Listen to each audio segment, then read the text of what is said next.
Praise the lord. సోమవారము మే 20, 2024.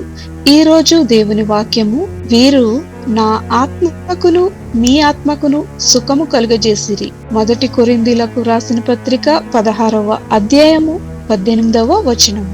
Simon ఇంట్లో ఉత్సాహపరచబడడం. Simon ఇంటికి నా ప్రయాణం మరువలేనిది. కెన్యాలోని ఒక గ్రామంలో నక్షత్రాల వెలుగులో ఉన్న ఆకాశం కింద మేము రాత్రి భోజనం కోసం అతని నిరాడంబరమైన ఇంటికి వెళ్ళాము. మురికి నేల మరియు లాంతరు కాంతి సైమన్ పరిమిత పరిస్థితులను ప్రతిబింబించాయి. ఆ రోజు ఏమి వడ్డించారు నాకు గుర్తు లేదు. మేము అతని అతిథులమైన సైమన్ ఆనందాన్ని నేను మర్చిపోలేను. అతని దయగల ఆతిథ్యం యేసు వంటిది, నిస్వార్థమైనది, జీవితాన్ని హత్తుకునేది, ఉత్సాహభరితమైనది. పౌలు ఒక కుటుంబం గురించి ప్రస్తావించాడు. స్టెఫెను ఇంటివారు పరిచర్య చేయటంలో పేరుగాంచిన వారు. వారు పరిశుద్ధులకు పరిచర్య చేయుటకు తమను తాము అప్పగించుకొని ఉన్నారు. వారి పరిచర్య ప్రత్యేకమైన విషయాలు కలిగి ఉన్నాయి. ఎంత ప్రభావితం చేశారని పౌలు రాశాడు. వీరు నా ఆత్మకు మీ ఆత్మకును సుఖము కలుగజేసిరి అని.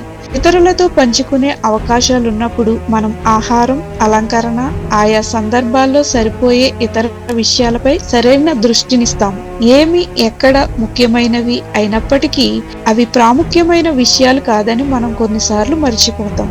చిరస్మరణీయమైన భోజనాలు గొప్పది, ఆహ్లాదకరమైన అలంకరణలు వాటి స్థానాన్ని కలిగి ఉంటాయి. అయితే ఆహారం పూర్తిగా పోషణ, ప్రోత్సాహం అందించదు. సామర్థ్యంలో పరిమితం చేయబడింది. నిజమైన ఉత్సాహం దేవుని నుండి ప్రవహిస్తుంది. అది హృదయానికి సంబంధించినది. ఇది ఇతరుల హృదయాలను చేరుకుంటుంది. భోజనం ముగిసినను చాలా కాలం పాటు పోషణను కొనసాగిస్తుంది. అలాంటి సందర్భాలను మరింత ఆధ్యాత్మికంగా అర్థవంతంగా చేయడానికి మీరు ఇతరులకు సేవ చేసే విధానాన్ని ఎలా మార్చుకోవచ్చు ఆలోచన చేయండి. ప్రార్థన. తండ్రి, ఇతరులను నిజంగా ఉత్సాహపరిచే మార్గాలలో నేను విశాలపరుచుకున్నటకు నాకు సహాయం చేయమని యేసు నామమున అడుగుచున్నాం తండ్రి. ఆమేన్.